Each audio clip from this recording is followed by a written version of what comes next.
Namaskar.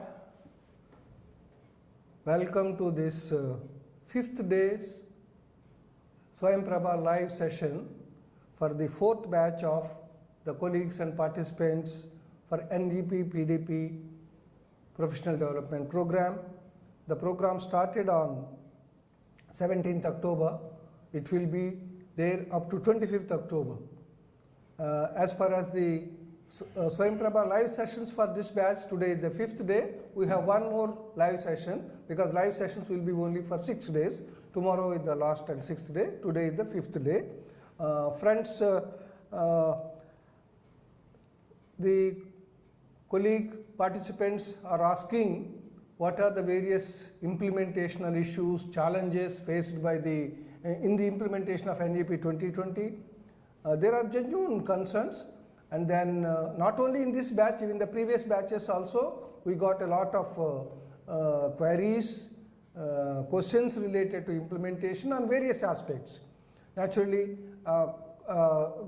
Government and University Grants Commission has initiated quite a few schemes related to implementation, whether it is a academic bank of credits, whether it is a multidisciplinary, whether it is a multiple entry exit. There are quite a few guidelines are being developed, and those guidelines are being disseminated to the various educational institutions. In fact, quite a few guidelines which were issued by the University Grants Commission, we have uploaded on the Swayam platform. I think you have to go through them. Along with the resources, this is a Swayam Prabha platform, but you have to enter into to have access to the resources into the Swayam platform. I think that Swayam platform, along with the resources of print material or e-content, followed by the videos, and then the guidelines and various other documents related to various aspects of the NEP 2020. This is for information of each one of you. For today's session, I am Srikant Murthy. I am a professor of distance education at Stride and one of the member of NEP PDP implementation team. And for today, we have the important topic for the discussion, that is implementation strategies of NEP 2020. For this, to deal this, to present the issues, we have Dr. Srikant Mohapatra sir, who is sitting with me. Very, very eminent expert, eminent colleague, eminent educational planner and administrator. And at the moment, he is the Pro-Vice Chancellor of IGNOU, and he was the former Vice Chancellor of Odisha State Open University. He has a rich experience in the ODL system in particular, and of course general higher education system also. So naturally he is the right person to talk about this, who is closely involved in the implementation, NEP 2020 implementation with IGNOU, and the capacity of the Pro-Vice Chancellor. He is in touch with the Ministry of Education and other national agencies to work out various details. So naturally the right person to talk about the topic which we have scheduled for this today is implementational strategy and NEP 2020. With these few words, I am handing over the session to sir to present his views, and meanwhile you ask the questions whatever you have in mind in the chat box. That also will be addressed by Dr. Srikant Mohapatra sir. With these words, I welcome you sir to the session, and I request you to present sir. So thank you, Professor Murthy, and friends, colleagues, welcome to this session on implementation of the National Education Policy 2020. We are all very familiar with the different aspects of the National Education Policy, because this is the policy in the field of school education, higher education, skill education, vocational education, professional education, health education, law education, and the education that is given in other fields of specialization. The policy is the policy for education in India for the 21st century, and the primary aim of this policy is to ensure that India becomes a knowledge hub, India becomes a knowledge superpower, because 21st century is the knowledge society. The 21st century society is a knowledge society.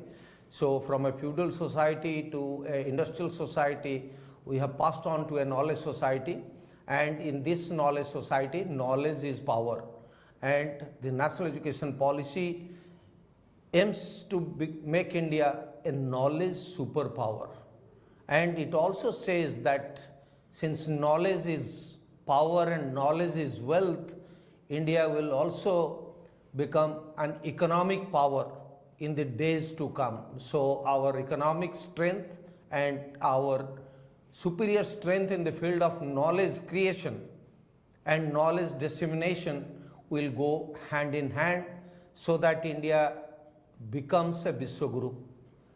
And with that objective, the National Education Policy 2020 has been implemented. And before we go to the implementation part, let me very briefly highlight you some of the major characteristics of the National Education Policy. The characteristics particularly which have not been there in the previous policy and which has been highlighted here in the current National Education Policy 2020. The most important aspect to me is it aims at giving an integrated, holistic, multidisciplinary, skill-based, value-based education, from school education to higher education to technical education to vocational education in all fields. The policy aims at integrating vocational education and skill education with both school education and higher education. The policy aims at integrating the National School Education Curriculum Framework, which is very popularly known as National Curriculum Framework, NCF, with National Skill Qualification Framework, with National Higher Education Qualification Framework. And as a result of this, when we talk about implementation, I'll be throwing light on the National Credit Framework, which the Government of India through the Minister, Honorable Minister of Higher Education and Skill and Entrepreneurship launched yesterday and has put the entire document on National Curriculum Framework, an integrated holistic framework for the entire country to read and to give their opinion in the next almost 40 days. So this is an outcome of the National Education Policy 2020. The National Education Policy also throws emphasis on increasing our gross enrollment ratio in higher education, including vocational education, from the current 27% to 50% by 2035. Its emphasis is on access, on equity, on flexibility, on quality, affordability, and innovation. That is, innovative process of teaching and learning are landmarks. It also talks about Indianization of higher education, because we are all products of the Macaulay system of higher education. The Western, the British system, the colonial system of higher education. So for the first time, the National Education Policy tells us that let us have an education system which will be rooted in Indian values, Indian ethos, Indian tradition, Indian culture. But at the same time, it will also be able to make us worthy global citizens. So rooted in the Indian past and traditions, but will be having sufficient strength to produce global citizens for the future. The policy highlights on not only Indianization of education but internationalization of higher education. That is, taking Indian education system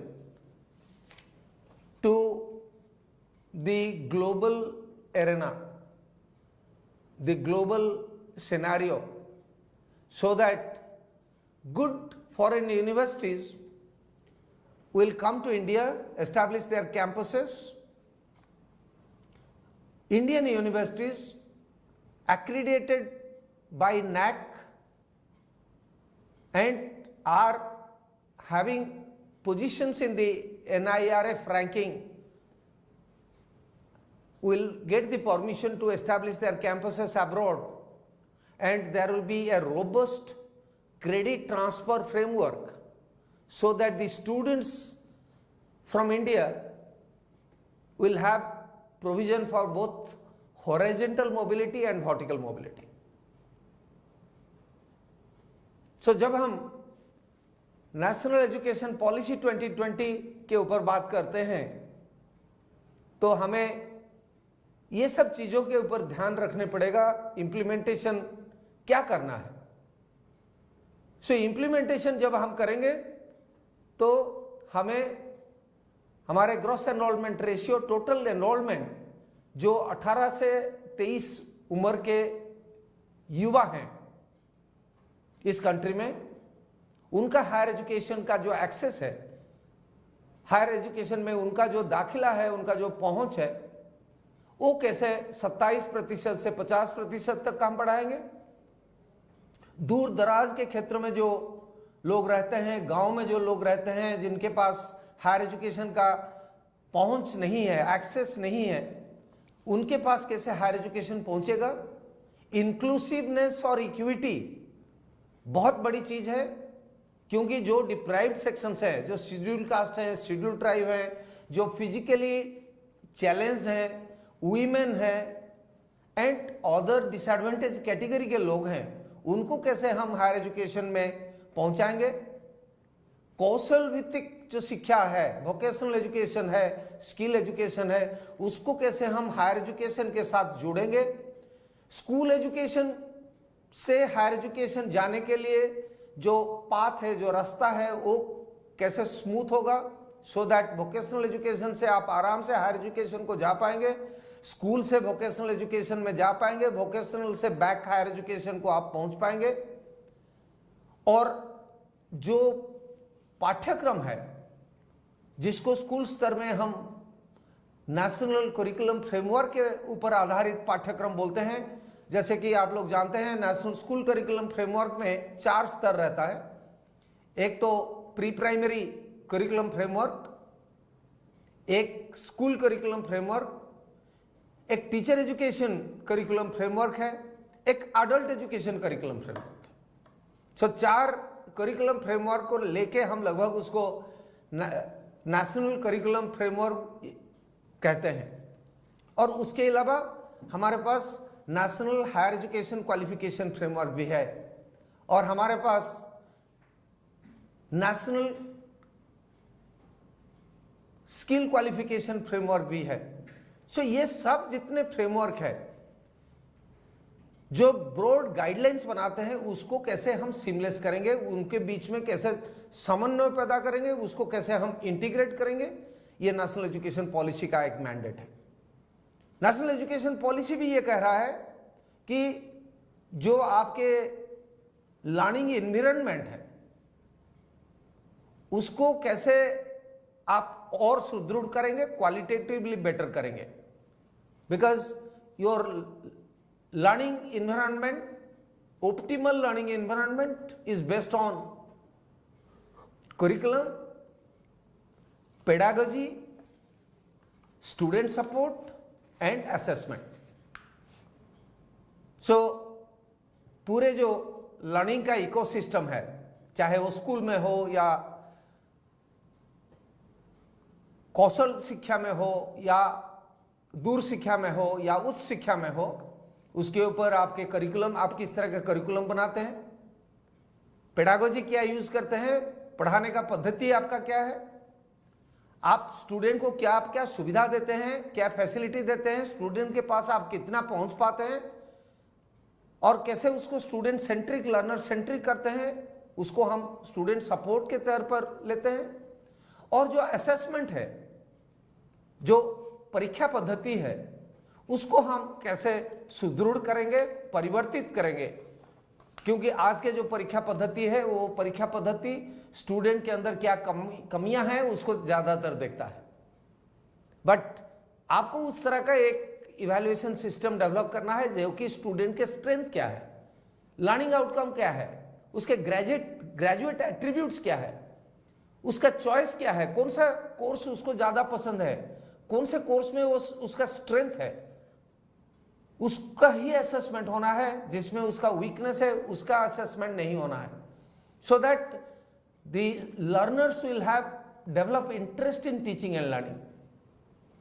और जो पढ़ाने का हमारा पद्धति है, आज तक हमने ये देखा है कि ब्रॉडली स्कूल में या कॉलेज में फेस टू फेस मोड में we are teaching them, or we are teaching like in IGNOU or state open universities or in Directorate of Distance Education, we teach them through distance education mode, which was earlier called as correspondence education, now it is called as distance education. And अभी जब से pandemic शुरू हुआ है due to corona virus, हमने online पद्धति में भी पढ़ा रहे हैं। और ये जो तीन प्रणाली है, classroom teaching in a campus, either in a school or a college or in a university, distance mode either through open universities or Directorate of Distance Educations, and online mode by both all types of higher educational institutions or school education institutions। इसमें क्या परिवर्तन हमें करना है, क्या ये compartmentalise होकर रहें, क्या can we call some institution as only regular universities, some institutions as open universities, some institution as dual mode universities, some institution as private universities, some institution as public university, some institutions as technical university, some institution as other forms of university. You know, there are many law universities, health universities, and so on and so forth. So can we have these kind of universities, or can we have only a single definition of an higher educational institution which provides holistic, multidisciplinary, skill-based, value-based education by following the pedagogy of regular mode, distance mode, and online mode? So the National Education Policy says that there will be only one definition of an higher education institutions, and that will be multidisciplinary. Multidisciplinary, again, it says that there will be no rigid separation between humanities, between arts, between science, between mathematics, technology, engineering, sports, art and craft. They are all to be given the same kind of weightage. And also it says, as far as school education is concerned, there will be no distinction between curriculum-based teaching, extracurricular activities, and co-curricular activities. All will be integrated into one national curriculum framework. So जो national education policy है, उसका main recommendations है all kinds of integration and combinations, and creating a holistic structure for the nation to provide holistic education. So उसके ऊपर भी हमें implementation में कैसे हम इसको implement करेंगे, हमारे स्कूल में, हमारे कॉलेजेस में, हमारे यूनिवर्सिटीज में, उसको देखना है। जहां तक हम करिकुलम की बात करते हैं, we say that in the higher education, particularly we are dealing with higher education, in the higher education, curriculum will be a combination of knowledge, skills, values and attitudes. Knowledge in different disciplines, combination of disciplines. So it will be left to the student to decide what kind of combination of discipline, क्या combination of discipline में student पढ़ने चाहता है, क्या physics के साथ music पढ़ने चाहता है, क्या पॉलिटिकल साइंस के साथ एग्रीकल्चर पढ़ने चाहता है, और क्या कॉम्बिनेशन वो करने चाहता है. लैंग्वेज कोर्स करेगा, लैंग्वेज के साथ सोशल साइंस का कोर्स करेगा, उसके साथ साइंस का एक कोर्स करेगा, मैथमेटिक्स करेगा, इंजीनियरिंग का एक कोर्स करेगा, टेक्नोलॉजी रिलेटेड एक कोर्स करेगा, उसके साथ स्पोर्ट्स एंड म्यूजिक भी करेगा. Can this be possible? And when we say that multidisciplinary education, the national education policy that says that it is possible. A combination of disciplines, subjects is possible. But at the same time, it also says that knowledge should be integrated with skill. Because knowledge alone will not create students who are employable in the market. So, to get employment, it is very essential that skill is to be made a part and parcel of the multidisciplinary curriculum. And to the extent, today I was reading the National Credit Framework. They say that in higher education, knowledge part will be 30 to 40%. But skill part will be almost 60 to 70%. So for the first time we see that skill education not only has been integrated with higher education, but skill education has taken a prominent place or has taken the center stage in higher education due to the National Education Policy 2020. उसके बारे में भी हम चर्चा करेंगे. And it also says that the structure of the programs, the duration of the programs needs to be restructured. Earlier हम क्या देख रहे थे कि अगर आप ग्रेजुएशन कर रहे हैं, 3 साल अगर आपने कंप्लीट नहीं किया तो you don't get A degree. कई ऐसे स्टूडेंट्स थे हमारे सिस्टम में जो 2 साल के बाद कहीं पर because of the family compulsion शादी हो गया लड़की का, because of the socio economic condition of the family, they got a job, they are forced to get into a job, so they could not complete the graduation and the university has not recognized their 2 years of study in the university. Or even if they are in the 3rd year, if they have failed in 1 subject or 2 subjects, in the traditional curriculum based structure, we have not given them a degree. So now the National Education Policy says that for the 3 years graduation, they can get 3 different kinds of certificate, diploma and degree, which is a very, very innovative method. So first year will be undergraduate certificate. Second year, if they complete after first year, they will get an undergraduate diploma. If they complete the 3rd year, they will get an undergraduate degree. And there is also a provision in the National Education Policy for a 4-year bachelor's degree. And if you are completing a 4-year bachelor's degree, you will either get a Bachelor of Science, Arts or Commerce with honors in a particular discipline, or you will get a Bachelor of Arts, Science and Commerce with research. And those who will go for research, 4-year research, they will go directly to the PhD programs, which is again a completely innovative method, which the National Education Policy has told us. And it says that if you are doing a 3-year bachelor's degree, you will go for a 2 years master degree.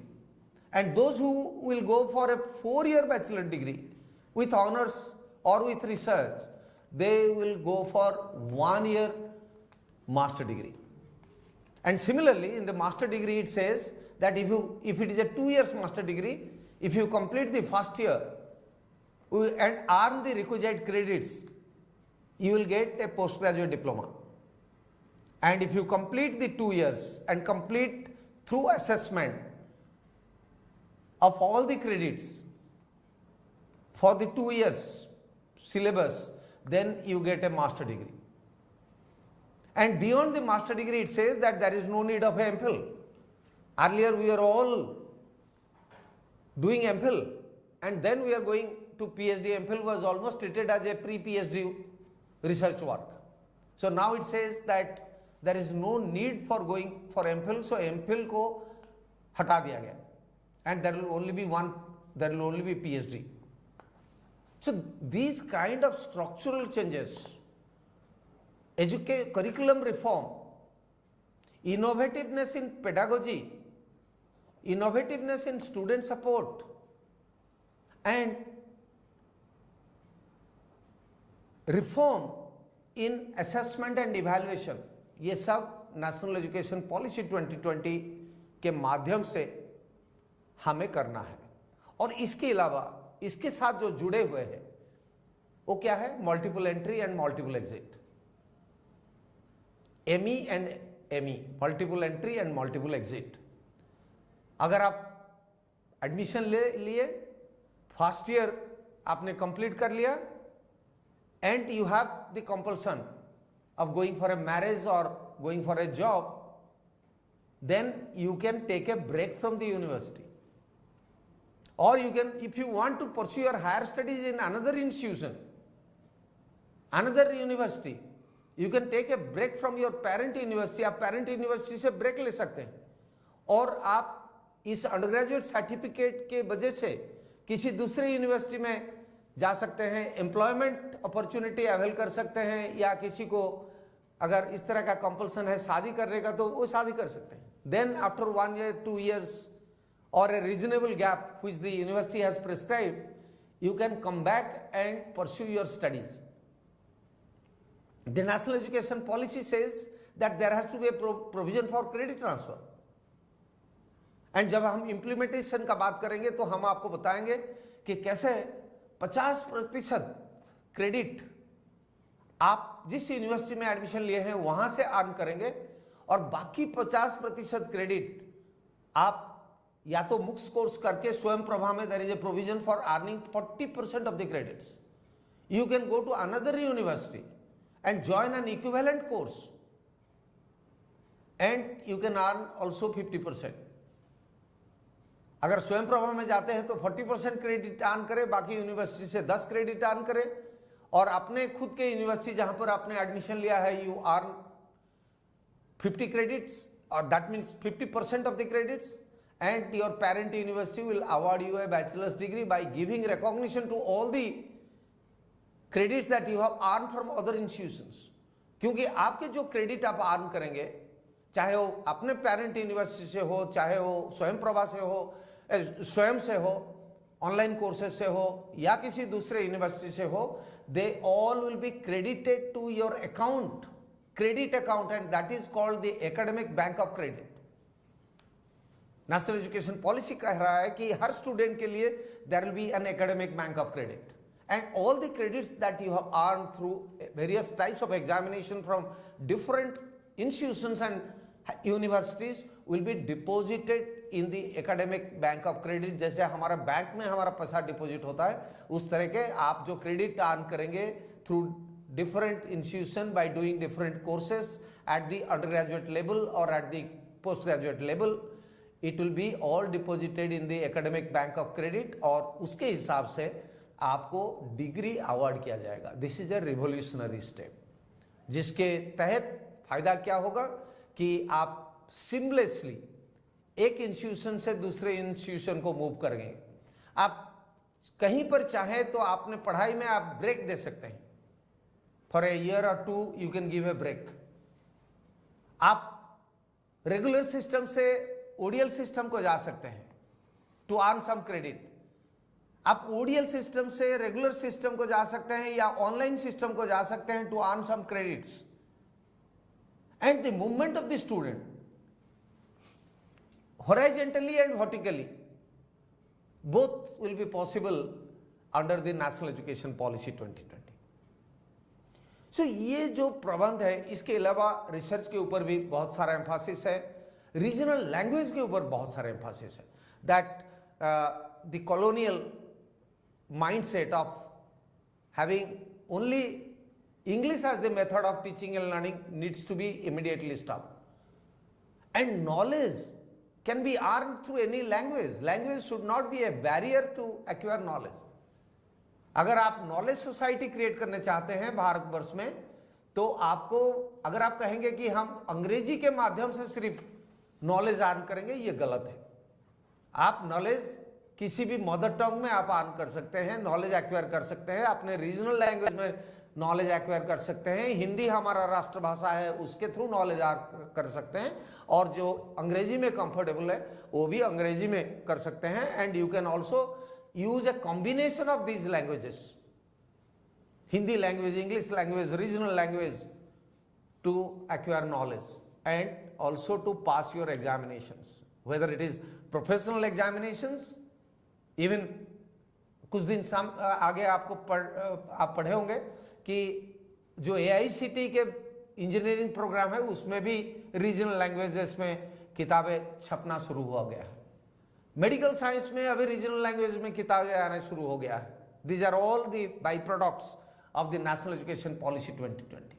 और जहां हम बैठे हैं Indira Gandhi national open university, वहां 13 languages में under graduate programme में प्रादेशिक भाषा में, in regional language, for the last almost 10 months starting from January, every day we are providing counseling in regional language in undergraduate programs like political science, history, sociology, public administration and psychology. So ये national education policy का एक contribution है कि regional language को बढ़ावा मिला है। इसके अलावा जो स्ट्रक्चरल चेंजेस एडमिनिस्ट्रेशन में कहा गया है कि जो अभी के जो स्ट्रक्चर्स है वो स्ट्रक्चरल रिफॉर्म्स चाहिए। आपको एक national higher education council of India का प्रबंध है। उसमें पहले तो ये कहा गया था कि ministry of human resource development को मिनिस्ट्री ऑफ एजुकेशन में बदला जाए, और गवर्नमेंट ने जब इसको पॉलिसी को इंप्लीमेंट किया तो पहला काम वही किया कि ministry of human resource development का नाम मिनिस्ट्री ऑफ एजुकेशन कर दिया। The first step for the implementation of the national education policy was taken by the ministry of education by changing their own name, and then it says that there will be 4 different agencies to monitor different activities. There will be a National Higher Education Regulatory Council to prepare all kinds of regulations. जैसे हमारा PhD regulation है, या आपके teachers recruitment regulation है, या आपके UGC ODL programme, online programme regulation 2020 है, उस तरह के जो भी रेगुलेशंस है, there will be an exclusive body to regulate it. There will be a regulatory body for funding of higher educational institutions. There will be a national research foundation to promote research and to develop research culture in our higher educational system, because the policy says कि आपके पास research intensive universities हो गए, teaching intensive universities हो गए, and autonomous colleges होंगे, and these autonomous colleges or constituent colleges will subsequently become degree awarding institutions. इसका मतलब ये हुआ कि affiliation system, affiliating colleges को हम रद्द करेंगे. We will get away with the affiliation of the colleges in India in a phased manner. And every higher educational institution will have graded accreditation and graded autonomy. Autonomy means both financial autonomy and administrative autonomy, so that they will achieve excellence and they will be adopting innovative methods in higher education. It talks about leadership also. It says that every leadership in higher educational institution should be solely on merit, and there cannot be any other criteria. And when it says merit, it says that identify those leaders in higher educational institutions to head who are excellent in academics and have also achieved wide experience in administration. तब जाके higher education का governance को आप दृढ़ कर पाएंगे. You can strengthen the governance structure of the universities. So these are some of the, and it also talks about your meta accreditation agency like NAC. They say that there will be a meta accreditation agency in a council, and also a council for standard setting. जैसे हमने अभी बताया कि multiple entry, multiple exit, credit transfer, credit accumulation, academic bank of credit, ये सब के guidelines बनाने के लिए there will be another council. So a complete structural reform of the higher education system in the country has been prescribed. Can we take one or two questions, then we'll... We'll take a few questions. Then in between, I'll be talking about some of the major implementation strategies. I think quite a few questions have come. I think few are administrative related operational problems that we'll explain at the end. But what are the major questions, sir? I think we have already touched quite a few issues, whether it is a regional languages implementation, whether it is a higher education council, and then of course various regulatory wings of that. We have talked about it. What are the cross-cutting issues in implementation of NGP, which we have already touched upon? Yeah. Maybe there some more you can talk about those things. That is the cross-cutting issues in implementation of NGP. The other one is, does NGP allows skill courses along with conventional courses? Naturally, you pointed out the skill courses importance, and Ministry of Education and the Ministry of Skill are having I think that's the one. I think these two will take it up, and then we'll move on. First I'll touch upon the skill education and conventional education. Because you know, and we all know, that our system of education mostly was putting thrust on general education, acquiring knowledge or hard skills. The bearing few programs like science, engineering, agriculture, so on and so forth, our students were not exposed to any skill training. And that is the reason why the market or the industry used to say that graduates are unemployable. They don't have the knowledge of they don't have the skills. They have knowledge, but they don't have the skills for the industry. And you know that India has the largest youth community in the world. Almost 52% of our population are below the age of 25, whereas the global figure is 42. India is 10% higher. And in the employment age from 15 to 59, again we are leading in the globe with 64% of people who are eligible for different kinds of employment. Therefore, to make them employable, because today as per the national education policy, only 5% are having vocational education. Whereas in a country like South Korea, the percentage of people having vocational qualification are 96%. In India, it is only 5%. So that is the reason why the national education policy has shown concern that, and it has said that by 2025, that means it is already 2022 end. They say that by 2025, can we have 50% of our students, both in school education and higher education, get exposure to skill and vocational education? And keeping that in mind, the national education policy says that integrate vocational education with school education and skill education with higher education, and have a national credit framework so that अभी क्या है कि students vocational में एक बार चले जाते हैं तो उनको हायर एजुकेशन में वापस आना संभव नहीं है. So vocational will end at a certain point, and after that they are looking for employment, and without a graduation or a post-graduation degree, they only get the minimum jobs with minimum salary. But once they have the skills and they also enhance their qualification to postgraduate level, then their employment potential will increase, their job opportunities will increase, they will have better salary and they will have a better life, and they will have a better mobility from one institution to another institution, even from a regional to the national and from the national to the international. And keeping that in view, the national education policy prescribes that conventional education, even humanities and social science, should be integrated with science, and all these science, engineering, technology, humanities and social science be integrated with skill education, so that we'll have a one holistic educational system in the country.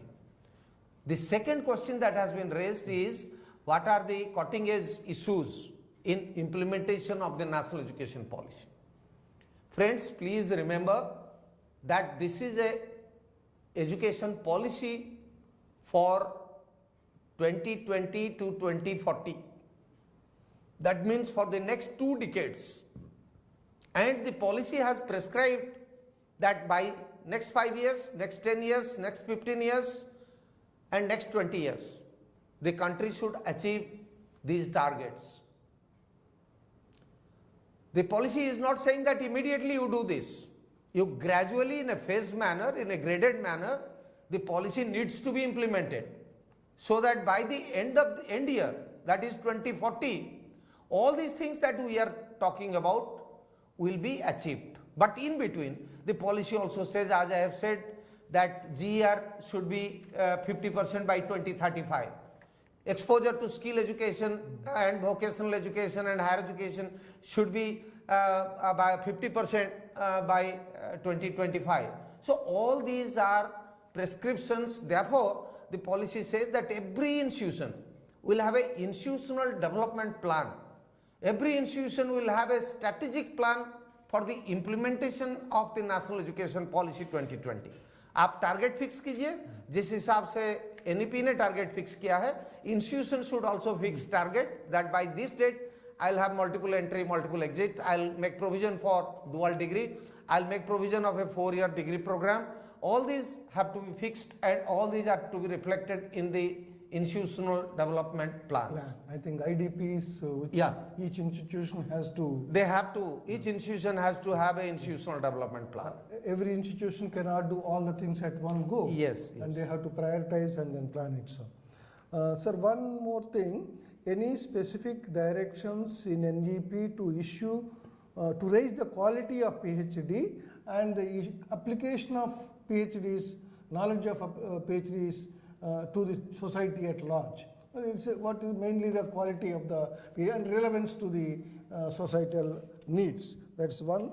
And related to that, MPhil degrees awarded before NEP 2020 will be recognized. I think that's what UGC has already said.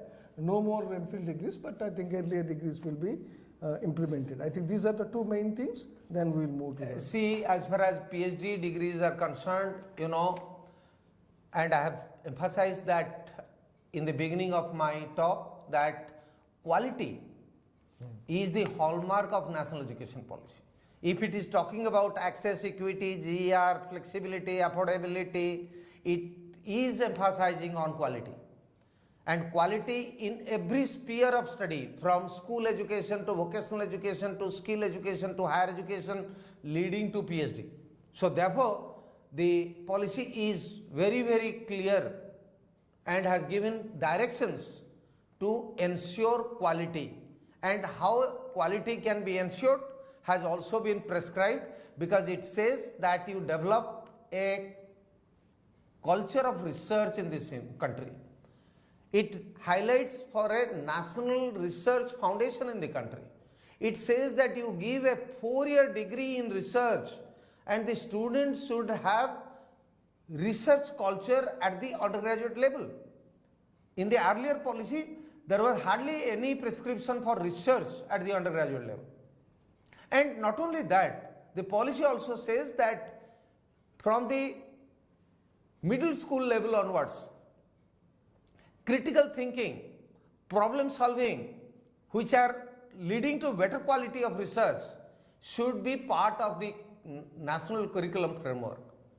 So unless you have critical thinking and problem solving abilities, you can't become a better researcher. So starting from school to higher education and to research, there is a continuous path where the policy emphasizes on quality, quality and quality. And it says that the research should be relevant to the society. Research should be relevant to the industry, and research should serve the wider interest of the economy, of the society, be it a scientific research, be it social science research or research in any field. But it should have the relevance for the overall growth of not only the individual but the entire society and the community. And the second thing that you have asked is about the status of MPhil, which has been given prior to the national education policy. That policy says that there will be no MPhil, but at the same time, those who have already acquired a MPhil degree, that will be given a recognition. And no further admission or provision for MPhil research will be prescribed under the national education policy. But जिनके पास MPhil का degree है, वो degree का मान्यता है, उसमें कोई संदेह नहीं है. Sir, one or two more important ones. Naturally, we cannot take a few other things because of the time constraint. We are concentrating on the major issues and questions raised by the colleagues. Does IGNOU provides education in the mother tongue of student? You see, we are conscious of the fact that our students are coming, majority of our students are coming from rural areas. But it is a national university and we have state open universities. The state open universities, almost 15 of them as of now, they had the mandate of providing in regional languages. And IGNOU was helping them to use its material and getting it translated to regional languages so far. So क्या हुआ था? Because of its national character, IGNOU was giving provision of teaching and learning in English and Hindi and was allowing the state open universities कि आप IGNOU के किताब को इस्तेमाल करो और IGNOU के किताब को आप ट्रांसलेट करके अपने रीजनल स्तर पर रीजनल लैंग्वेज में दीजिए. बट जब से ये नेशनल एजुकेशन पॉलिसी 2020 आया है, IGNOU का भी ये रिस्पॉन्सिबिलिटी बन गया है कि IGNOU भी रीजनल लैंग्वेजेस में देगा. इसलिए मैंने आपको बताया कि 13 रीजनल लैंग्वेजेस में we have already started counselling and we are already constituted different committees to look into different aspects of translating our study material, because in an open university study material is the main source, it's not the classroom teaching. So the entire study material needs to be translated into different regional languages, and we are trying hard and exploring the possibility of how to get our material translated into different regional languages so that IGNOU in future, near future, can offer programs in regional languages. Recently our journalism program. Yes, we have started in Tamil. Of course, a few other programs like Certificate in Food and Nutrition is already available in 12, long back in 12 different regional languages, because that is an awareness program. Yes. But for serious undergraduate and postgraduate programs, it will take another couple of years for IGNOU to offer it in regional languages. Sir, one more thing. How does this multidisciplinary curriculum, which is emphasized in NEP 2020, is beneficial for students? We are asking about the multidisciplinary. You see, it's a very interesting question. How it will be beneficial to the student, let the student decide. Let us not the teacher decide how it is going to be beneficial to the student. Because so far, again it is a departure in the National Education Policy 2020, so far we were deciding what the students should read. But now we will create an atmosphere where the student will decide what I will read.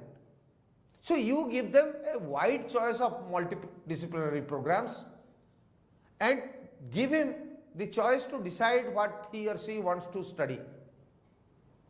So ये जो कहना इतना आसान है, but इसको करना is not that easy. Therefore I would suggest that ये phased manner में होगा, क्योंकि हम लोगों ने choice based credit system use किया है जिसमें इंटरडिसिप्लिनरी का बात किया है, but now it is one step ahead, it is multidisciplinary, that आप आर्ट्स को ह्यूमैनिटीज के साथ, आर्ट्स को इंजीनियरिंग के साथ, आर्ट्स को मैथमेटिक्स के साथ, आर्ट्स को प्योर साइंस के साथ, आर्ट्स को स्पोर्ट्स के साथ, एग्रीकल्चर के साथ आर्ट कीजिए एंड दूसरे को दूसरे के साथ आर्ट कीजिए एंड मेक इट मल्टीडिसिप्लिनरी. सो इसके लिए there has to be a cluster of institution coming forward, because earlier there were single discipline institution, and the National Education Policy says that no, immediately stop the business of having single discipline institution and promote multidisciplinary studies. So the policy says that in the near future there will be at least one higher educational institution in each district or near to a district providing facility for multidisciplinary studies, and or else the second model is there will be a cluster of institution, or else the third model is आपके यहाँ जो पढ़ाने का प्रबंध है वो पढ़ने दीजिए, बट आप क्रेडिट ट्रांसफर का एक पॉलिसी भी रखिए जिसके तहत स्टूडेंट ने दूसरे यूनिवर्सिटी में जाके वो मल्टीडिसिप्लिनरी कोर्स को भी पढ़ेगा. और चौथा मॉडल ये है कि अगर आपके पास कुछ कोर्सेज का फैसिलिटी नहीं है, टीचिंग फैसिलिटी नहीं है, स्टूडेंट को एनकरेज कीजिए कि वो स्वयं प्लेटफॉर्म में जाके ऑनलाइन में भी क्रेडिट अर्न कर सकता है. So there are different models through which multidisciplinary studies can be implemented. I think, sir, exactly this question is related to what you said, is earning the credit from various institutions. Yes, sir. This colleague is asking, sir, हमने first year एक university से किया है degree programme में, अगर बाकी 2 साल है हम दूसरा यूनिवर्सिटी या कॉलेज से किया है, will all they be treated for giving the degrees? That is exactly the. You see, उसमें एक कैच है जो हमने आपको बताया कि आप जो आपको डिग्री देगा, आप उसी यूनिवर्सिटी से मिनिमम 50% ऑफ द क्रेडिट आपको अर्न करना है. Suppose IGNOU will give you a degree, you should get 50% of the credits from IGNOU courses, rest 50% आप 2, 3, 4 मुक्स ऑनलाइन फेस टू फेस आप कहीं से भी अर्न कीजिए. आपने आपके credit academic bank of credit treasury में अगर वो जमा है और इग्नू उसको ऐड करके आपको डिग्री दे सकता है. It is not the year wise, it is the credits. It is credits. Credits, yeah. How much of credit you are earning? Yeah. Is there any specific value given for each credit in the NEP 2020? What does the credit mean? That's what. Exactly. This is very important that, see, credit is 30 study hours. One credit is equivalent to 30 study hours in any discipline. Starting from secondary school to higher education to senior secondary to skill education to technical education, please remember that one credit is equivalent to 30 study hours in any discipline. And discipline, I said, can be arts, humanities, science, technology, engineering, agriculture, anything. And in a year, you have to earn 40 credits. That is minimum. And 40 credits means 1,200 study hours. To earn 40 credit, you have to spend 1,000 to 1,200 study hours in a year. If you are spending and you pass through the assessment process, because without assessment, आपने सिर्फ admission ले लिया, आपने examination नहीं दिया, इसका मतलब है आपका असेसमेंट नहीं हुआ. तो आप एडमिशन लेंगे, जो सिलेबस है, जितने आपके क्लासरूम टीचिंग है, जितने आपके skill based hands on training है, वर्कशॉप है, सेमिनार है, प्रैक्टिकल सेशंस है, अप्रेंटिसशिप है, इंटर्नशिप है, कोर्स वर्क है, फील्ड वर्क है, ये सब आपने कर दिया और उसके बाद जो इम्तहान है, एग्जामिनेशन है, उसको आपने प्रिस्क्राइब्ड नॉर्म के मुताबिक पास कर गया, then only you earn 40 credits and that 40 credit will be deposited in your academic bank of credit. I think so there are few more, but maybe because of time constraints will not be able to take. I think before we conclude, I have one or two operational problems which I will wanted to address that. One is the test for this batch will be open. I think today is the 5th day, tomorrow is the 6th day. I think by tomorrow afternoon or evening, the tests will be open for this batch in the SWAYAM platform. I think you have already seen the SWAYAM platform, you have seen the material, e-content, you have seen the videos. Along with that, the tests will be uploaded tomorrow, and then to complete the test, you will get the 3 more days. Tomorrow is the 6th day, another 3 days, that means up to 25th of this month, you can give the test. That is the question asked by 2-3 colleagues. And second thing is how to take part in the discussion forum. Discussion forum is available the moment you enter into the SWAYAM, and that there will be a discussion forum, ask your question or raise your issue, and then naturally that will be addressed by the peers, other colleagues, other participants of the program, and our experts colleagues also will address that. So these are the two important things. Yeah, I think one more thing I can ask the sir before we, sir, leadership and governance is a major issue in achieving the quality and excellence. Yeah, I think that's rightly asked in the question. Yes. And we have a portion also in the NGP 2020 at the government. Yeah. Chapter 19 talks about governance and leadership, and it's, as I have already said, that it says that merit should be the criteria. If you want to have innovation in higher education, if you want good governance in higher education, then you have to engage good people purely based on their merit.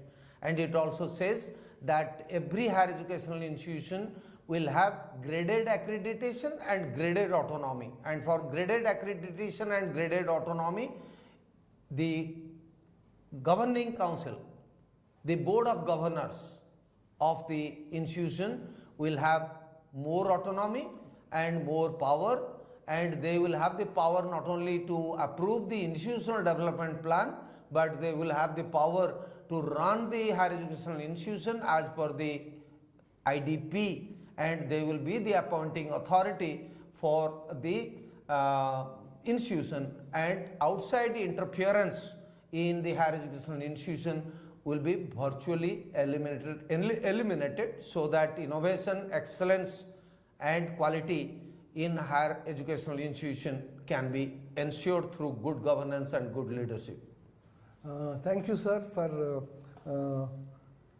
touching on a wide range of issues. But still, we are left with quite a few others. But keeping the time constraints, I think, friends, we can say one thing: we have been touching on these issues on the every other day of the SP live sessions. Even if you are not completed today, tomorrow for this batch there is one more live session. I think try to attend that also. The few issues which could not be covered today will be addressed tomorrow. The only thing is you have to raise it again, and we will touch upon that. I think for this batch, as I have already said, tomorrow is the final live session, and tests, both tests, DF discussion forum test and final test will be loaded tomorrow at the SWAYAM platform. I think few participant colleagues are not entering to the SWAYAM platform.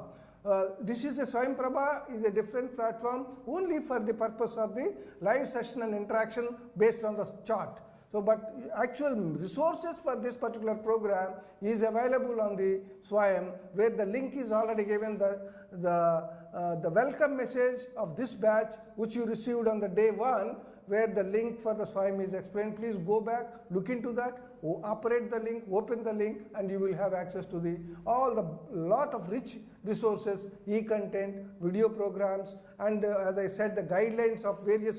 Suppose sir has raised quite a few important aspects. how to translate that issues into practice if institution want. I think UGC is coming out gradually, more and more clarity, and the issues are coming out, and the few the things which are released already is uploaded on the under the guidelines section of the SWAYAM platform. Please look into it. Let me take this opportunity sincerely thank our Honorable Vice Chancellor Dr. Mohapatra. Thank you. Thank you very much, sir. And all the very best to all these participants. I think don't miss attending the tomorrow live session and giving the test, both the tests, before this program ends, this batch for program ends on 25th October. Thank you very much. Namaskar. Namaskar.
Welcome learners.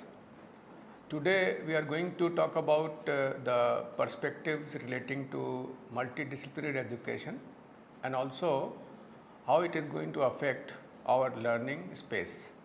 So if we wish to pursue excellence in research with global and social impact, excellence in outcome-based education for globally competent graduates, excellence in professional services and social engagement, excellence in management for sustainable organization, we need to go for holistic education, and also new education policy talks about the same. So you can see these are the numbers which are still in being pursued. We are going to make statutory changes for curriculum design, especially for learning outcome based framework. The faculty development programs are being strengthened, and we are going to put in place the assessment and accreditation of all the programs, all the institutions, so that the robust mechanism is put in place for formative assessment, for getting this credit bank strengthened, lifelong learning opportunity can be provided, and also learning outcome based accreditation can be put in place. That is what this policy aims at. Saying holistic development of a student on cognitive framework and also on conceptual parameters. In a country that has large number of learners, we have to have technology and innovation. Unless otherwise, the student's holistic development is ensured by recognizing or identifying the unique capability of each student. We should not have any separation between vocational and academics, the general education. We have to emphasize more on conceptual understanding. To reach out a large number of students in the country, we have to use technology extensively, and post-COVID, this is one such possibility in which we can think of scaling it up. The learning environment should also be flexible, because learning, relearning, or sometimes we can say that skilling, upskilling, reskilling, unskilling, these are required because the employability depends on different kind of evolving structure which is coming up in terms of Industry 4.0, and for that the critical thinking and creativity is considered to be the topmost for higher education institutions. Should not be limited only to the low level of competencies. We should move to high level of competencies, and then only we can have respect for diversity and for the local concept. So there must be the concern for inclusion in curriculum, pedagogy, and also the policy. The quality is one such important framework which need to be emphasized, and be it institutions, be it your pedagogy, be it the learning system, the learning communities, everywhere, entire framework should look at the universalization. There must not be a gap in knowledge or a gap in the performance in one spatio-temporal frame. For example, in one part of the country, if we are lacking in quality, we are not doing justice to the HEI. And for that, we have to start understanding what the differences are there in different kind of educational strategies. We were teacher-centered till date, but we should go for student-centered. Whatever a student requires, we have to provide them. For example, there are issues relating to the problem-based issues, the information gathering, only we are collecting information and passing it on to the students, the learners. The discipline-based curriculum is again kind of impediment for the problem-solving issues, so we should have integrated approach. Community-based, what the community needs, accordingly we have to provide them all those things. We need to put many electives depending on the requirements of a learner, the employability skills which he need to put in emphasis, that should be given, and also systematic strategies regarding the other forms of learning should be put in place. And in that sense, the descriptors for learning outcome progression is, from a curriculum, we should know what is the course learning outcome, what is the program learning outcome, how the graduate profile shall be populated based on these learning outcomes. And this framework talks about everything, the outcomes and also the supporting assessment evaluation ways by which the feedback is provided through improvements, so that the mission can be achieved for the courses learning outcomes, the student outcomes.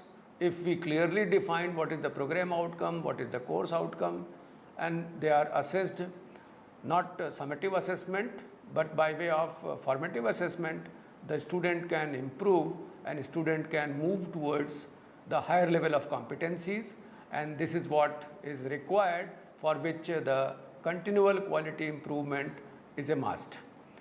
From student side, it is not that only HEIs depend on the instructors. The student should also participate as an active learner, and they should come prepared for each class.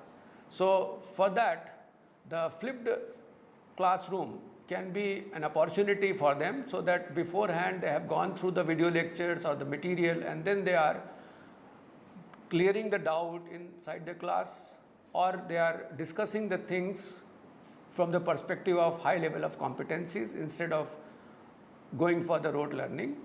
So they have to contribute by teaching others, they have to actively participate, they have to take risk, they have to learn from instructors and sometimes classmates. Generally, learning takes place outside the classroom when we discuss, when we resolve some of the issues which we could not understand during the class. The ethics is also important, because we have to respect, we have to trust, and we have to be open. If we don't know something, definitely we have to come out and we have to tell that this part is not known to me. And also, the learning commitment is there, only then you can go for the continual improvement. This action learning formula, action learning is having several such components. Acquiring knowledge is one part. Sometimes when we learn accidentally, so that is called experiential learning. We have done something, we have noticed that by doing this we get this kind of change. We work in a group and then we learn in that group. and then sometimes some complex problems are given for solving those problems. If you have insightful questioning, if suppose I am asking the same question which is there, which is already been asked in your question papers, the student will never ever go for insightful or active learning way. So learning occurs through program knowledge, which is already there in form of your curriculum. Traditional instructions are the routine questions, describe this, explain this, state and prove something. But on top of that, at least 30% of the question should come from insightful questioning, which is new to the learner, new to the examinee in the classroom. So in a program outcome, I will list about A to K: ability to acquire and apply fundamental principles, capability to communicate effectively, this is the core. Even if you are graduated from a good institution, you need to communicate effectively. Acquisition of technical competence in specialized areas, ability to identify, formulate and model the problems, and then find solutions, not necessarily only engineering solutions, but many other solutions are there. Ability to conduct research in chosen field, understanding of importance of sustainability and cost effectiveness, which I have already just explained why this sustainability is important. Understanding and commitment to professional and ethical responsibilities. Because this is I 4.0, we are going to work in a virtual space, so we have to have the ability to work effectively as an individual, as a member, as a leader in a team, and sometimes the team is a virtual team. Ability to be multi-skilled engineer or good technical knowledge, management, leadership and entrepreneurial skills. Awareness of the social, cultural, global, environmental responsibilities as an engineer and also as a professional. Capability and enthusiasm for self-improvement through continuous professional development and lifelong learning. So these are A to K, these are considered to be the program outcomes, and we have to translate these in terms of our own curricula, our own subject. I have taken example from engineering background, but it can be for different disciplines as well. So in case of outcome-based education curricula, it is the program objective, the program outcome, the course outcome and performance indicators need to be spelled. It is objective and outcome driven. It is not that something is memorized and at the end you get score 100% marks or 90% marks, but you don't know how to solve the problem. So it is centered around the needs of the students and the stakeholders. So that differentiates from the traditional way of learning if I compare it with the outcome-based learning. So every learning outcome is intentional. It is not that something which has accidentally come to me. So it should be intentionally designed in such a manner that learning outcome becomes the suitable performance indicator, and for which we need to put the program objectives and program outcomes well defined, formulated based on the attainments, maybe during the course of the duration, which can be from 3 to 5 years. So outcomes, they address the knowledge, skills and attitudes that need to be attained by a student. Teaching learning method may have to be integrated to include definite delivery method to complement the traditional lecturing method, and there are variety of ways by which the program prepares a student for their career and professional accomplishments. They must be with in consistence with the institution missions, and they should involve the constituents or the stakeholders as an evidence. So program outcomes which I have just listed, skills, knowledge and behavior attitude, the outcomes are from A to K. What we have decided in our curriculum, the multiple entry, multiple exit, that first few years after your graduation, the graduates need to perform certain actions, certain jobs, certain activities, and they are equipped with all those tools, all those skills which are required for the local needs or global needs or from the viewpoint of the vision of institution or for different kind of stakeholders, those who are going to employ you or for whom you are going to work. So the PEOs, which are program educational objectives, they are feedback format. We collect the data from stakeholders, whether that particular student has fulfilled those requirements or not, whether he is employable to your institution or not, to what extent they have attained those PEOs, what kind of review, what kind of mid-correction is required so that the quality can be put in place. And this is again because of this Washington Accord, this accreditation agencies of the country, they are based on attributes. National Board of Accreditation, they look the possibility for learning outcome based accreditation of the programs. So if you talk about the different levels of Bloom and the program outcomes, I have taken few examples. If I go by the basic things like remember, understand, apply, analyze, evaluate. So these low level of competencies, remember, understand, and then on top of that you can apply, you can analyze, you can evaluate, you can define the program outcomes, that where we are going to apply the knowledge, how we are going to solve the problem, how we are going to design or develop the solutions, and that solutions are not only limited to one particular discipline, but it is lying on the interface of many disciplines, and for that we need to involve many disciplines in the curriculum. And we are supposed to get assessed the program as well as the course. Student surveys are done, the individual and focus group interviews takes place, peer evaluations, self-evaluations, student profiles. Variety of ways are there by which we can assess the success of outcome-based education, for which we have formulated one national higher education quality framework for making it globally recognized, and there are different levels which demand different kind of skills. For example, level 5, level 6 to level 10, different kind of skills and their composition is required. At level 5, we may be only interested in cognitive skills that are required to identify, analyze and synthesize information from range of sources. Whereas at level 10, that is PhD, the cognitive and technical skills, they are required for conceptualizing, designing and implementing research to generate original knowledge. So you can see how these different skills that are required to perform and accomplish tasks vary from level 5 to level 10.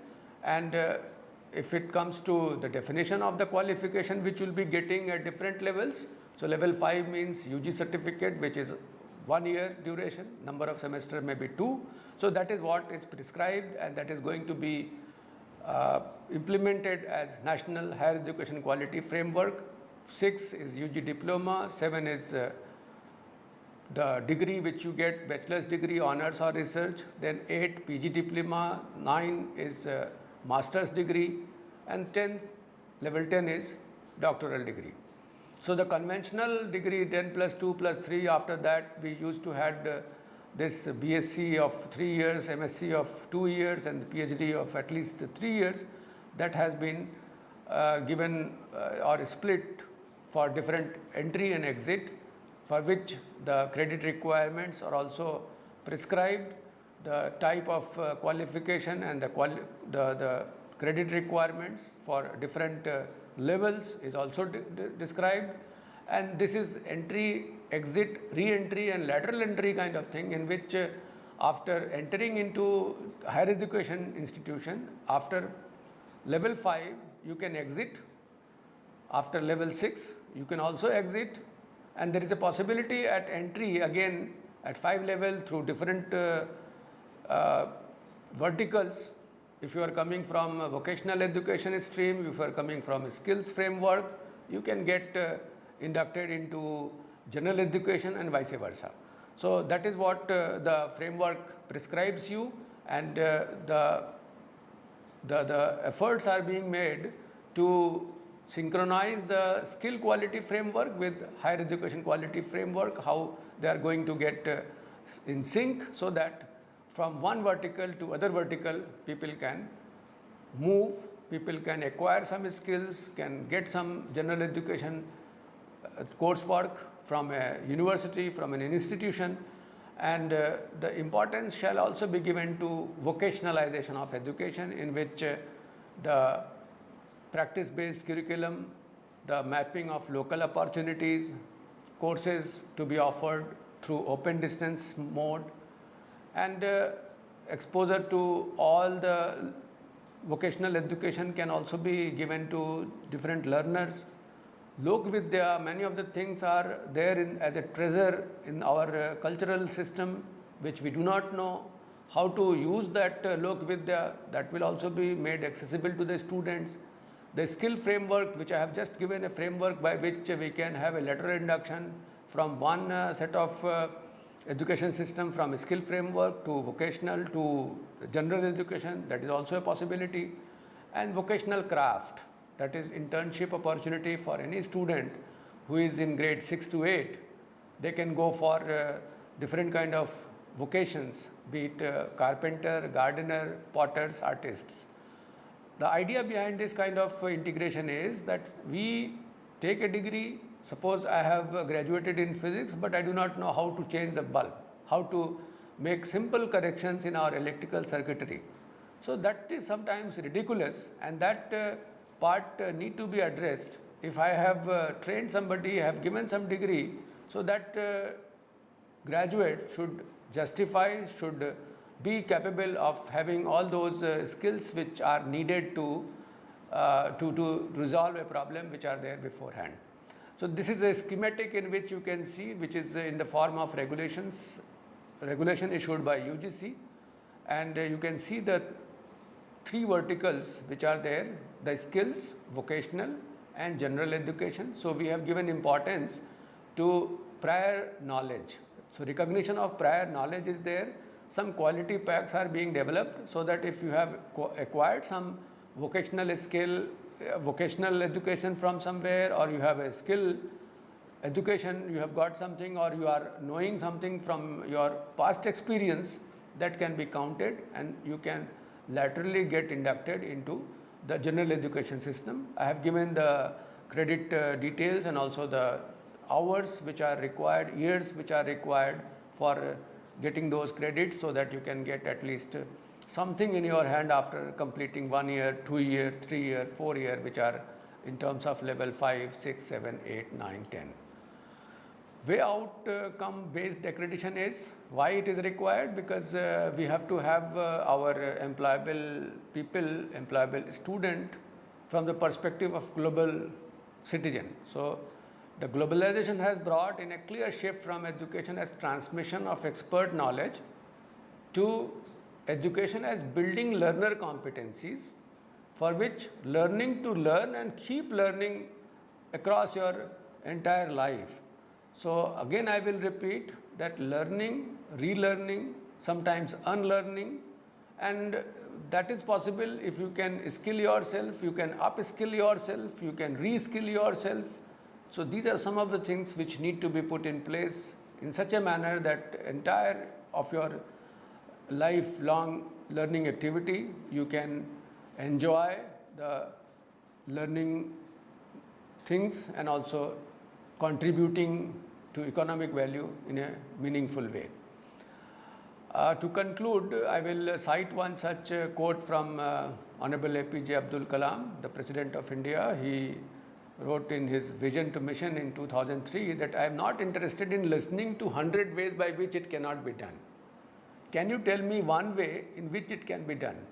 If I am authorized, I will remove the word impossible.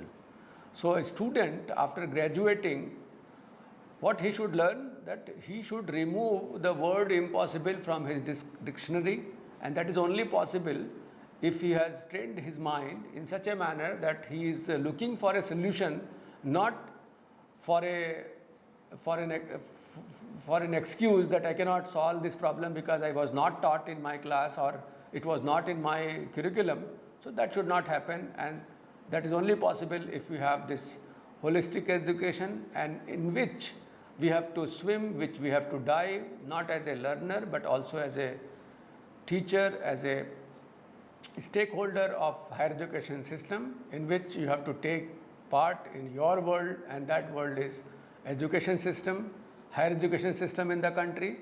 We have to regain the past glories which we had in form of our seats of learning, be it Takshila, be it Nalanda. So governing our mind and feeling the power of the world of the senses, struggling to regain your self-control, we need to know what is going to be a fulfilling activity for the world. So we have to work through devotion, and which pays off more greatly than work through ambition. So there is a difference. We can be ambitious, but on top of that, we need to be devoted, and only a devoted person can have these attributes fulfilled. So these are some of the things which need to be put in place. Thank you very much for patient listening. Thank you.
I'm Sudeep Jha. I'm here in the physics faculty of School of Sciences of Indira Gandhi National Open University. I'm in this system since last 30 plus years, and as you may be aware, IGNOU is a pioneer national open university in the field of open and distance learning. Now, why multidisciplinary higher education is needed? Now, the most important reason for making our undergraduate programs multidisciplinary is that job markets now don't require people who are specialized in a single area of study or discipline. They want people to have a multiple skills simultaneously when they come out as a graduate. Secondly, this straitjacketing and narrowing down our undergraduate programs quite early into arts, science and commerce, they say that let us break this barrier and give the option to students to pick up courses as per their interest from a basket of courses which will consist of courses from arts, humanities, social sciences and commerce. So that liberty can be given, and this multidisciplinarity actually, as Professor Pandey said, that now the emerging knowledge is being created at the interface of two or more disciplines.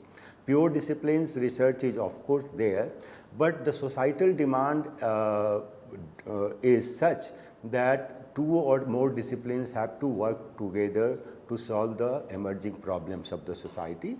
And the outcome of such interaction, interdisciplinary and multidisciplinary higher education, in the past is the evolving disciplines like women studies, gender and development, energy studies. For example, being a person from science background, I can say that energy studies is evolving into a new area where people from background of mathematics, chemistry, physics, engineering, they all come together, sit together and identify a problem, and they all come with their own skill sets and knowledge base.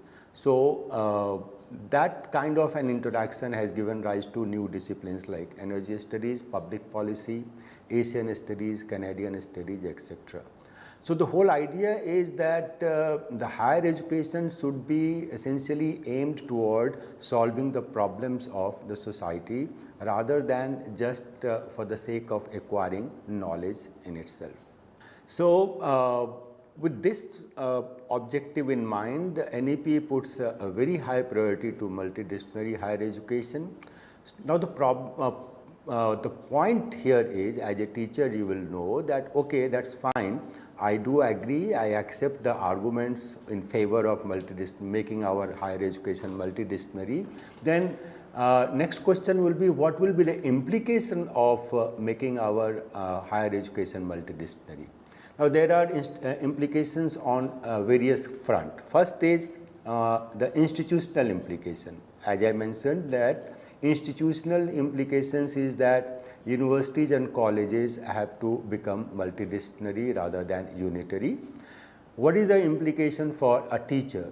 For a teacher, the implication is that you have to sit down in the committee, in a group of teachers comprising faculty from all disciplines, and then look at the curriculum of our undergraduate programs, how it can be made more multidisciplinary in the sense that how our students will have many options to pick up courses from any discipline he or she likes. Of course, the overall structure, it's not free for all. Overall structure will be there, which we expect any time very soon from UGC. But within that overall structure, the student will have freedom, and institutions should be in a position to provide that opportunity to students so that they can pick up courses of their choice. So that is the implication for a teacher. And third implication is for the policymakers and funding agencies, that how to streamline the funding for research so that colleges are also encouraged to take up projects and do meaningful research in their respective area as well as in the areas of interdisciplinary and multidisciplinary disciplines. And another important aspect of NEP 2020 is that they are saying that if someone is getting into undergraduate program for 4 years, then and for some reason, or good or bad, for some reason he or she wants to quit after completing, let's say, 1 year or 2 years. So will it not be prudent to give them certification for the effort they have made during those 1 year, that is 2 semesters or 2 years? So that basic genesis has given rise to the idea of multiple entry and multiple exit in the new 4-year undergraduate program proposed in the NEP. So at the end of the lecture, I will touch upon this aspect also, what are its implications for a teacher, for institution and for students. Now, what are the different, once you think of an undergraduate program, so what are the components which NEP proposes should be a part of undergraduate program? I will again focus on the undergraduate program. So these are the major components of any undergraduate curriculum which NEP thinks that universities should think and work out a structure for their undergraduate program. First is nature and type of courses. You can see that first is the traditional discipline-specific courses. Now, discipline-specific courses have been further categorized. I will come to that later. Another is the vocational and skill courses. On the right-hand column, you will see that whatever may be the credit. Creditization is another aspect of NEP, which was earlier available only with professional universities. IGNOU is an exception. IGNOU as an university started this credit system way back since its inception. So I will come to that also later. But whatever the total credit is for the entire undergraduate program, 50% of roughly, these are all rough estimates, but these numbers will give you an idea that what it takes to make your undergraduate program multidisciplinary and holistic. 50% weightage goes to our traditional discipline-specific courses. 16 credit worth of vocational and skill courses is a compulsory requirement for any undergraduate program. Third category and component of this new multidisciplinary holistic undergraduate program is life skill courses, environmental studies, value-based courses and global citizenship education. So this is a new component which was earlier missing from the structure of most of the undergraduate programs in our country across the universities. Fourth component is field projects, internship and apprenticeship that is aimed towards 2 objectives. One is that they want that undergraduates should get an experience and live in feel of the workplace that will come through internship and apprenticeship as well as with the society. As on date, by structure, no undergraduate program envisages except for say bachelors in social work, where they have this component as a compulsory component for students to visit the sites and society. But now the NEP requests the higher education institution to make it a compulsory component so that our undergraduates are exposed to the field of work where they will enter in the future, as well as they have some feel for the society, particularly with massive urbanization across the country. Our large segment of student population at undergraduate level have no exposure to the actual hinterland of our country. So that can be incorporated, that must be incorporated by way of field project, irrespective of the fact that the student is pursuing science, arts or commerce or social work. It's not necessary that field work for a science student has to be related to that. That leeway will be given. The intent of this component I have explained just now. And fourth is, of course, if you are planning to have a 4-year undergraduate program, this 4-year undergraduate program incidentally has an exit after 3 years. That I will discuss at the level when I discuss multiple entry and exit. So in the nutshell, these are the 5 major components of holistic and multidisciplinary interdisciplinary undergraduate program as it has been envisaged in the NEP 2020.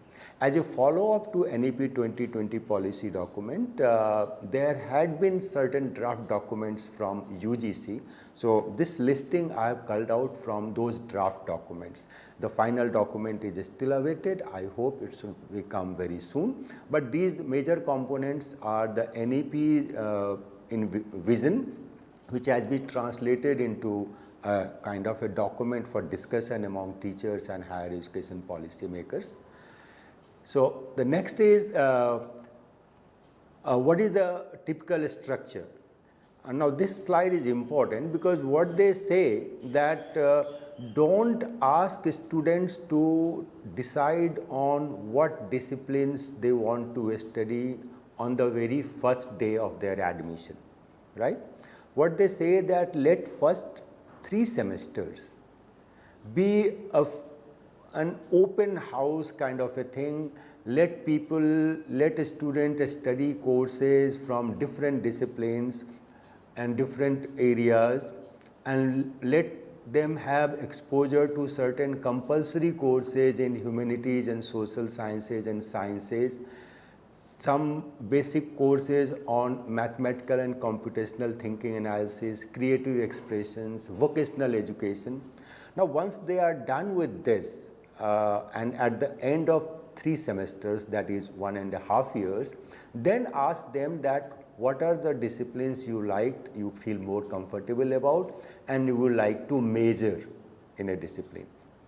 So see, here the flexibility and the choice to the student is huge.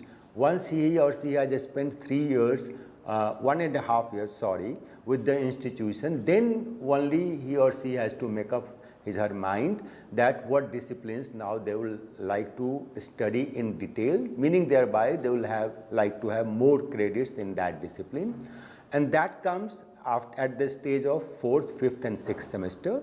After 6th semester, they can exit with a graduate degree, and if they have certain achievements in terms of performance, then they will be allowed to pursue 4th year, which will be quite research oriented, and they can go for 4-year undergraduate program with research as well as honors.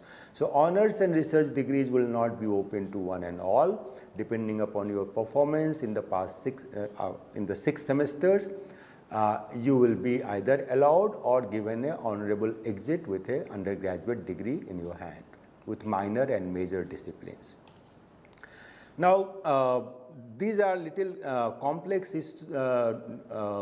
nomenclature they have adopted. It's just a matter of getting into those documents. I will refer to one document which is very good document, that is NEP 2020. It has come from UGC. You can refer to that document. It's available on UGC site.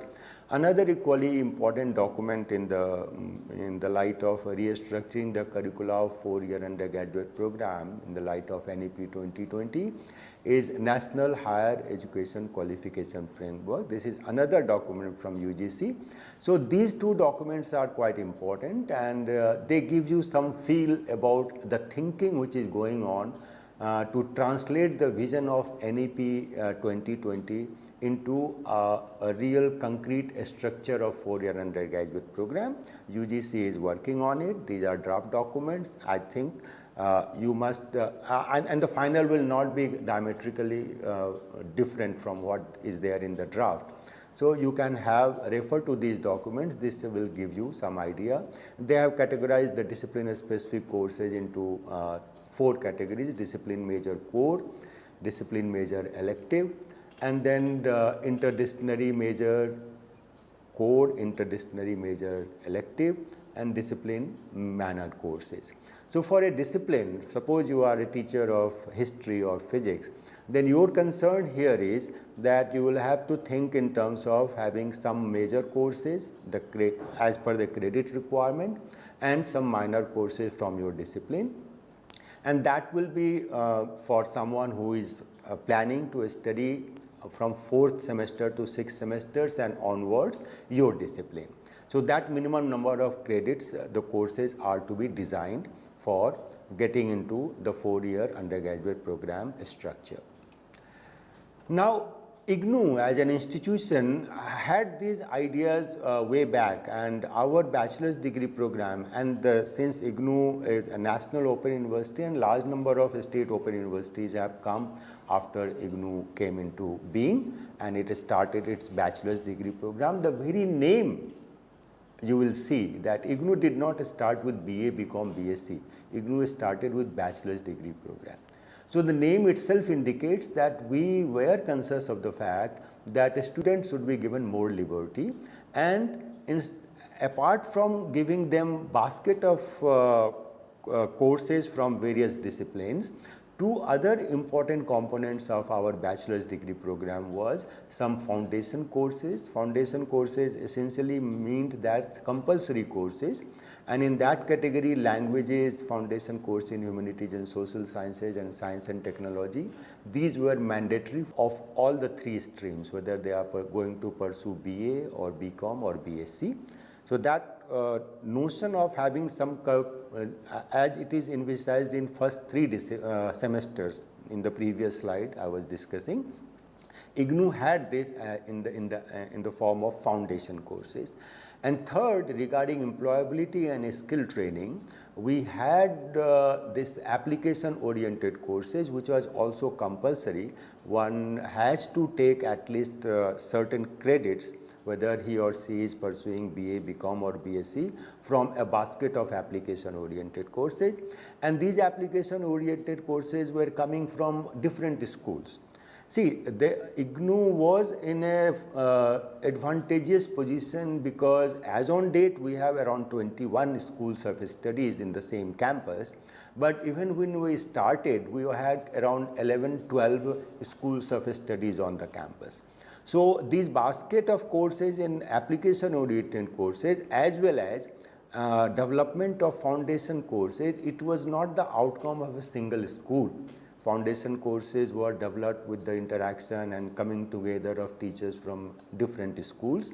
Similarly, application oriented courses, it was a basket in which different schools gave courses, and they were open and available to all students of BA, BCom and BSc.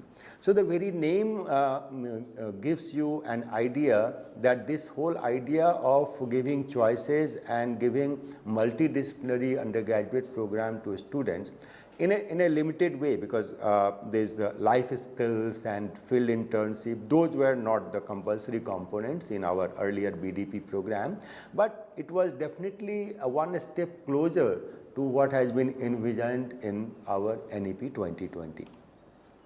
Now, what was this again bachelor's degree program? The unique feature was that this was the first undergraduate program offered by a university which was credit based.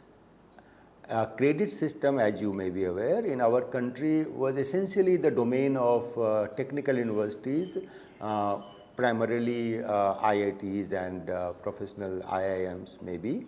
But IITs definitely yes. And in the university system, this credit system was first introduced by IGNOU way back in 1990.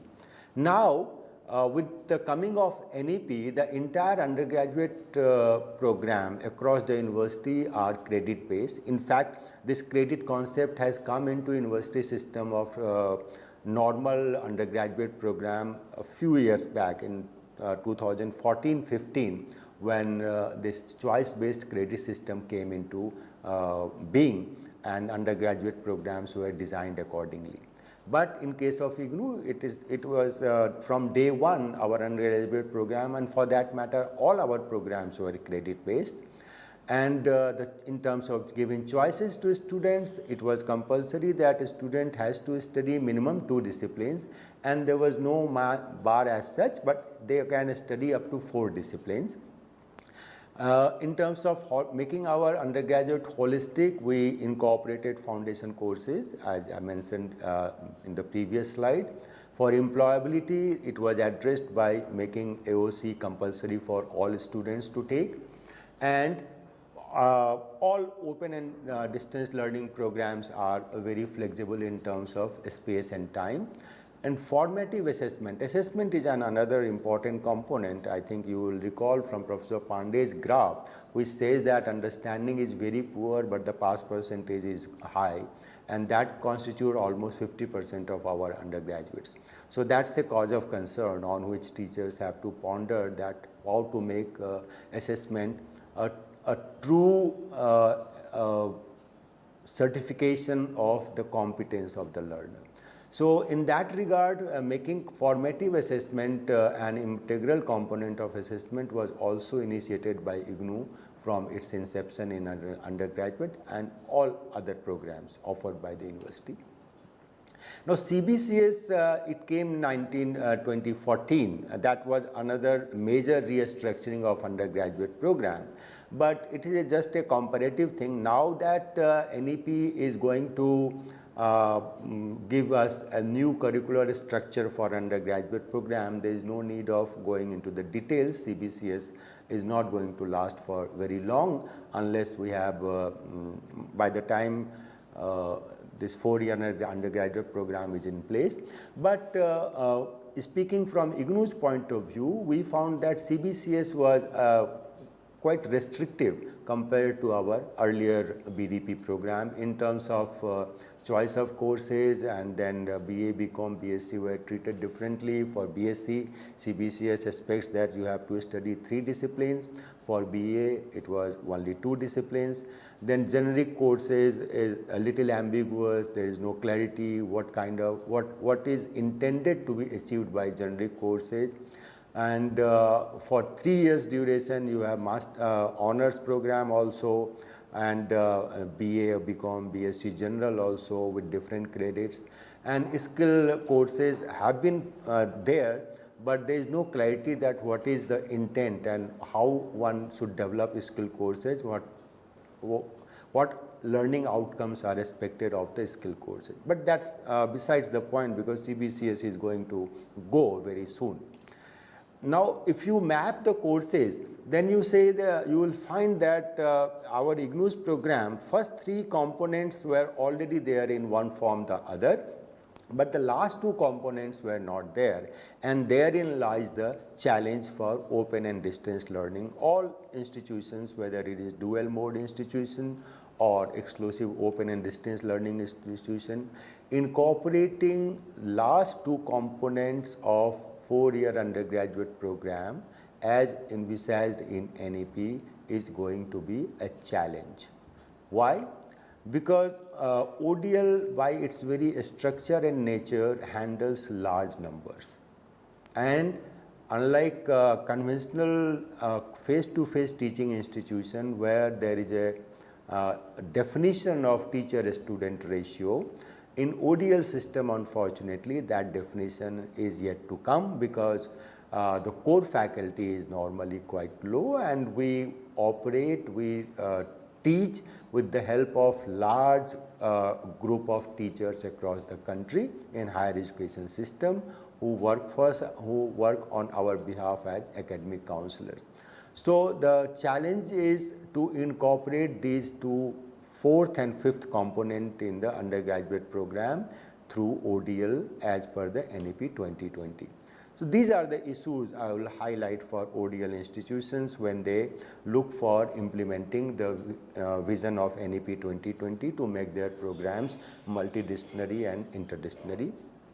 First is, of course, is a matter of details that can be handled. That's not a problem.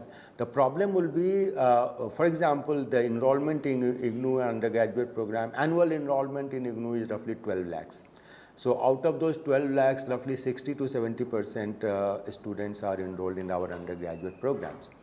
So for such a large number, how to organize field projects, internship and apprenticeship is going to be a challenge. ODL institution teachers have to ponder on this fact.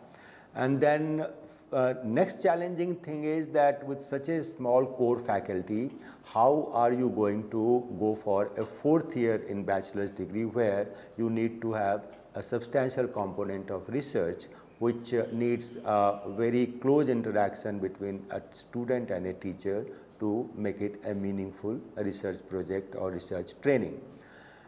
Next challenge for ODL institutions is that what kind of collaboration they have to strike with different skill and vocational centers, because their students are quite widespread and the students are not coming to the campus where you can have vocational and skill training centers. So you have to work out some kind of a collaborative arrangement with industry and other agencies which are expert in giving skill and vocational training to give that component of undergraduate program to your students. Now, these are maybe this may become restrictive issues when you go to your main mandate of reaching the unreached, because if you are catering to people in the remote areas, then all these facilities of internship, apprenticeship and research and vocational and skill training, so it will be restrictive for people who live in remote areas. So that will be a slight deviation from the basic objective of ODL institution, where they intend to reach the unreached. And of course, last but not the least is that when you are handling such large numbers, large quantities, then what methodologies you will adopt as an institution to maintain the quality, particularly when it comes to incorporating these new components of undergraduate programs. So these are the issues I think which ODL institutions and policymakers in ODL institutions have to think of seriously, so that their undergraduate program is no way inferior and it is at par with the best of the higher education institution in conventional face-to-face mode. So now coming to the next issue, which is multiple entry and exit. In that context, I will again refer to a document from UGC. It's available on UGC website. You can refer to it. It is called National Higher Education Qualification Framework. Of late, there had been a concern at the policy level that we have to benchmark our different higher education programs, whether it is in the area of vocational training or in the area of skill training. And the culmination of all this has come into the form of a document, which is, of course, in UGC website you will find that it is a draft document, but it's a good document and the final document will not be very much different. So you can refer to this. Now NEP says, I mentioned in passing, that the time a student puts in with you as undergraduate, whether it is 1 year, which is 2 semesters, or 2 years, which is 4 semesters, so should not, and for one reason or the other he or she wants to discontinue and leave, then it is necessary that it is desirable that we give them some certification. So this is about exiting system. The NEP has says that after 1 year of study in chosen discipline, you give the person a certificate, and the courses he or she has completed in the first 2 semesters, that is 1 year, has to be at the level of 5 in this NHEQF document. They have labeled different courses, and every level, if a course is to be pitched at, let's say, level 5, then they have listed in very great detail that what should be the learning outcome for this course, what should be the assessment methodology and things like that. So after 1 year, that level 5 courses, if they have completed, including certain component of vocational and professional areas, then only you can give them a certificate after 1 year. And this certificate will enable the learner for 2 things. One is that he or she can come back to you after a lapse of, let's say, 1 or 2 years, then he or she will straightway join second year.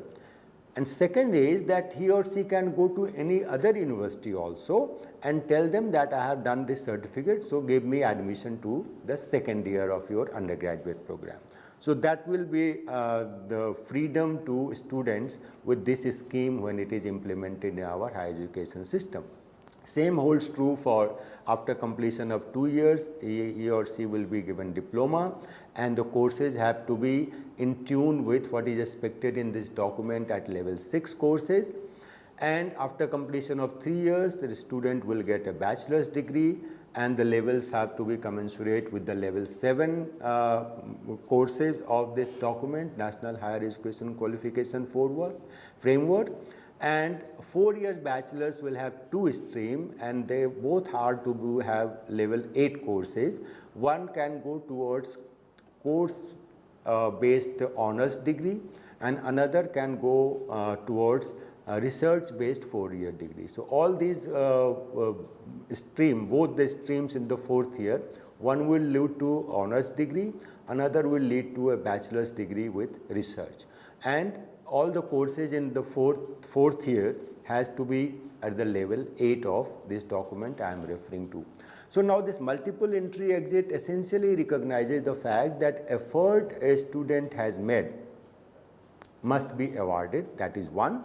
Second is that if he or she comes back to the higher education institution, then his or her prior learning and certification is given due recognition, so that he or she can complete his undergraduate program in the least possible time. So that is another aspect, and for this to happen, we need to have a some kind of a framework for a structure of 4-year undergraduate program, which is adopted by all higher education institutions, universities and colleges. Then only this mobility will work. So in that context, it is necessary, and I am very sure that the regulator must be thinking on those lines. They are working on it. Some kind of a broad framework for a 4-year undergraduate program is likely to come very soon, and accordingly that will give a lot of freedom within, and accordingly universities can design their 4-year undergraduate program. So I think with that I have given you some idea that how this holistic and multidisciplinary and interdisciplinary undergraduate program can be implemented, executed by thinking on these issues which I have highlighted in today's lecture. Thank you.